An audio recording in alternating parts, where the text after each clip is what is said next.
Hello friends, मैं हुमा तबस्सुम स्वागत करती हूँ आपका आपके अपने यूट्यूब चैनल गार्डनिंग लवर्स में।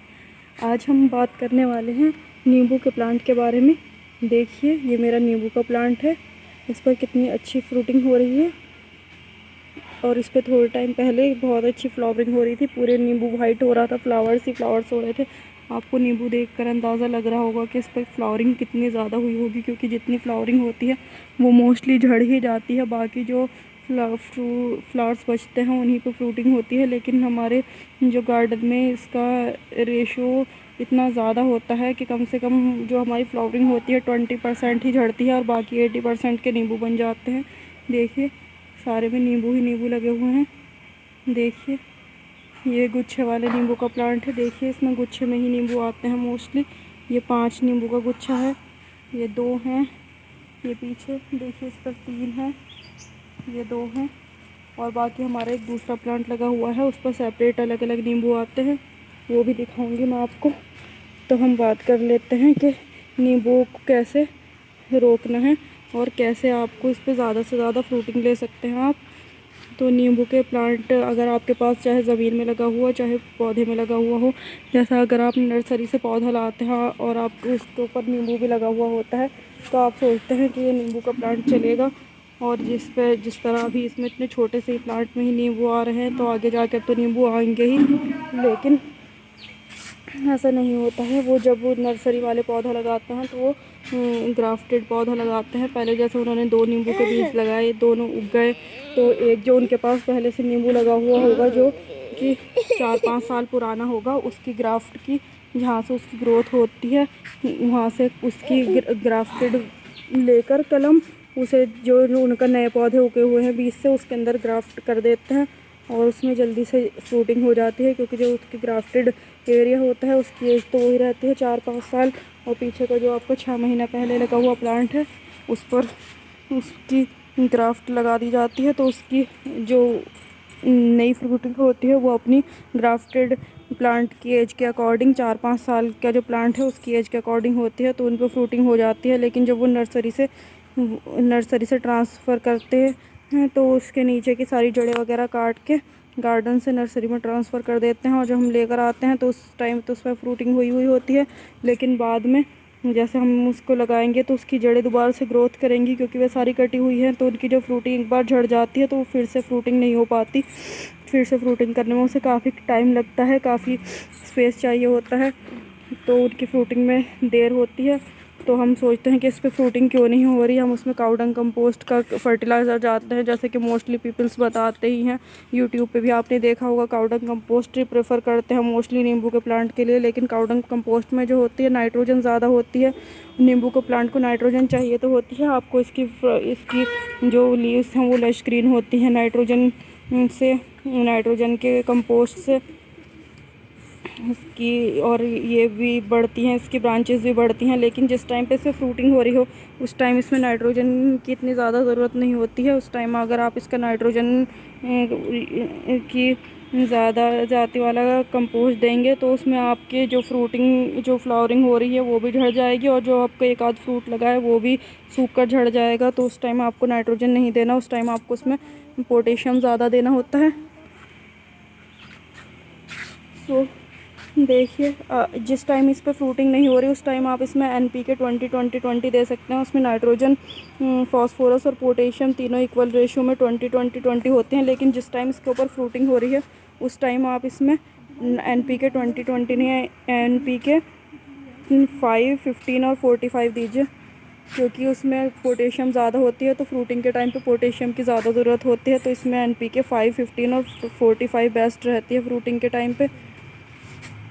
इसमें अगर आपके पास नींबू का प्लांट ये हमारा ज़मीन में लगा हुआ है, देखिए अगर आपके पास गमले में लगा हुआ है तो इसे स्पेस ज़्यादा चाहिए होगा। आप इसे किसी ड्रम या टब वगैरह में लगा सकते हैं ज़्यादा स्पेस में।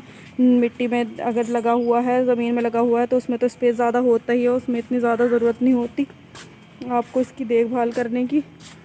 लेकिन अगर आपके पास पॉट में लगा हुआ है तो आपको इसकी ज़्यादा देखभाल करने की ज़रूरत पड़ेगी। आपको इससे ज़्यादा बड़े पॉट में लगाइए और इसमें आप काउडंग कंपोस्ट तब डालिए जब इसमें फ्रूटिंग नहीं हो रही, लेकिन जिस टाइम इसका फ्लावरिंग और फ्रूटिंग का सीज़न हो उस टाइम ज़्यादा पोटेशियम वाला कंपोस्ट डालिए इसमें, वो इसके लिए बेस्ट रहेगा। इसमें जैसे आपको कोई भी नींबू का प्लांट हो, चाहे वो लगा हुआ हो गमले में या फिर ज़मीन में, उसमें साल में 2-3 बार फ्रूटिंग होती है। इस टाइम जुलाई का सीज़न चल रहा है, एक तो इसमें आपके पास सितंबर अक्टूबर में होगी फ्लावरिंग, उसके बाद फ्रूट्स बन जाएंगे, उसके बाद इसमें दोबारा से ग्रोथ स्टार्ट होगी फरवरी में, फिर उसके बाद इसमें मार्च अप्रैल में दोबारा से फ्लावरिंग होगी, और इस टाइम इसमें जुलाई अगस्त में दोबारा से फ्लावरिंग हो रही है, फ्लावरिंग हो चुकी है, फ्रूटिंग हो रही है। तो इस तरह से ये 3-4 बार फ्रूटिंग करते हैं। अगर आपके पास गमले में लगा हुआ है तो आप उसको ज़्यादा उसको इसी तरह से नॉर्मली आप हफ्ते में एक बार इसमें काउडंग कंपोस्ट मुट्ठी भर के डाल सकते हैं। एक प्लांट में अपने हफ्ते में एक बार डालिए, लेकिन जब जिस टाइम पे फ्रूटिंग होती है उस टाइम ज़्यादा फॉस्फोरस वाला इसे कंपोस्ट दीजिए, तो आपके भी इसी तरह ढेरों फूल लगेंगे और उस पर खूब सारी फ्रूटिंग भी होगी। देखिए हमारे पास जितने फ्रूट लगते हैं उसके जितने फ्लावर लगते हैं उसमें से 20% ही झड़ते होंगे। मोस्टली इनके फ्रूट्स बन ही जाते हैं, क्योंकि इन्हें ज़मीन से भरपूर पोषण मिलता है, और हम इनमें होममेड खाद भी डालते हैं, जो मैंने आपको अपनी पिछली वीडियो में शो की थी। देखिए हमारे पास ये सिट्रस प्रजाति के और भी पौधे हैं। ये देखिए ये जो है ये चाइनीज़ ऑरेंज है। देखिए इसमें पके हुए भी लगे हुए हैं नीचे, ये रहे, ये पके हुए फ्रूट हैं इसके। और ऊपर जो मैंने अभी आपको दिखाए छोटे छोटे से, वो इसके अभी नई ग्रोथ हो रही है, इसमें न्यू फ्रूट्स बन रहे हैं। और देखिए ये भी नींबू हैं, गुच्छे हैं नींबू के। देखिए ये भी सिट्रस का है, ये गलगल है। इसका ये जो है देसी प्लांट होता है, इसका बक्कल मोटा होता है, इसके अंदर से गूदा ज़्यादा निकलता है, रस कम निकलता है।